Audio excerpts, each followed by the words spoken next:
कर्नाटक के इस wetland forest के संरक्षक साल में एक बार जंगल में स्थित पवित्र स्थल पर आते हैं। वे इस इलाके की रक्षा करने और जंगल से बहकर आ रहे साफ पानी के लिए देवता को धन्यवाद कहते हैं। देवता को ताजे फल और नारियल का पानी चढ़ाया जाता है।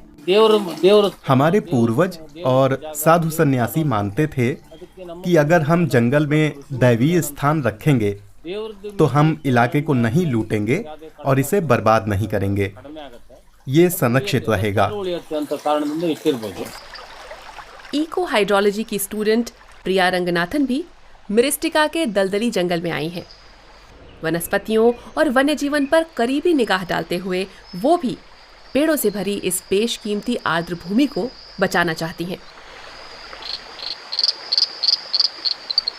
बहुत सारे एम्फीबियंस, खासकर पश्चिमी घाटों की एक दुर्लभ प्रजाति डांसिंग फ्रॉग, इन जंगलों से निकल रही जलधाराओं में प्रजनन करते हैं, खासकर दलदली इलाके में। इन संवेदनशील प्राणियों के लिए ये एक उचित बसाहट है। एम्फीबियंस कुछ हद तक पानी की गुणवत्ता का संकेत देते हैं। तो अगर यहाँ मेढक नहीं है, अगर हमें यहाँ उनके अंडे नहीं दिख रहे हैं, तो मान सकते हैं कि पानी की गुणवत्ता में कुछ समस्या है।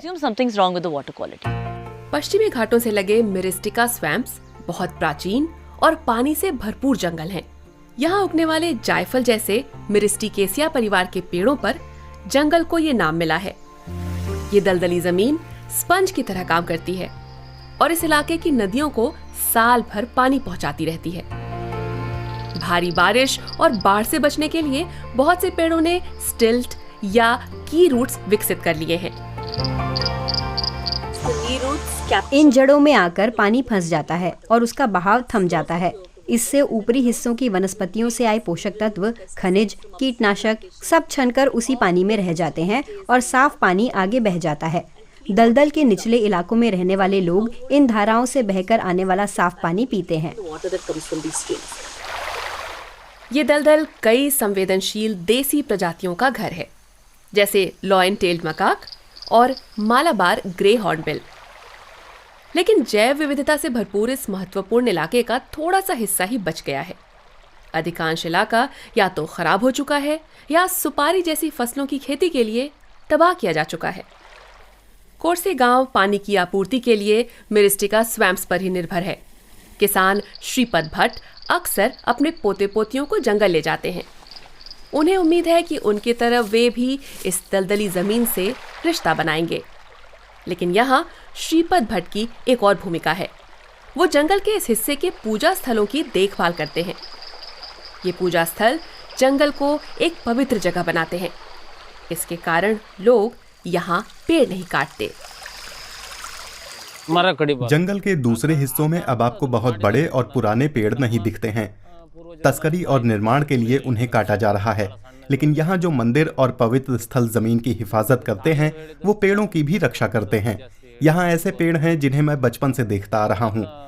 जैसे ये हमारे सामने वाला पेड़ है, मैं इसे देखते हुए बड़ा हुआ हूँ। सिरसी के फॉरेस्ट्री कॉलेज के छात्र यहाँ फिर से जंगल लगाने का काम कर रहे हैं। वो यहाँ देसी पेड़ों की 3 प्रजातियां लगा रहे हैं। कथा लेकन मार्श नट का पेड़ 20 साल पहले ही मिला था।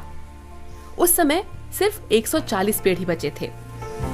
अब इनकी संख्या फिर से बढ़ रही है।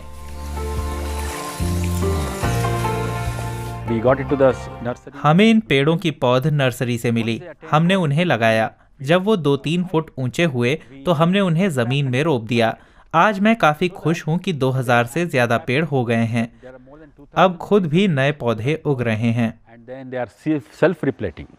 लेकिन फॉरेस्ट्री साइंटिस्ट कहते हैं कि सिर्फ रिफॉरेस्टेशन ही काफी नहीं है। वन क्षेत्रों के लिए ज्यादा कानूनी सुरक्षा चाहिए। हमारे कुछ छात्र नीति निर्माता बन गए हैं। वे असिस्टेंट कंजर्वेटर ऑफ फॉरेस्ट और रेंज फॉरेस्टर हैं। जो काम हमने छोटे से रिसर्च वर्क के तौर पर शुरू किया था, वो एक पॉलिसी बन गया और अब वो राज्य नीति का हिस्सा है। बड़ी सक्रियता से इस मिरिस्टिका दलदली इलाके का संरक्षण किया जा रहा है और यहाँ प्रजातियां बहाल हो रही हैं।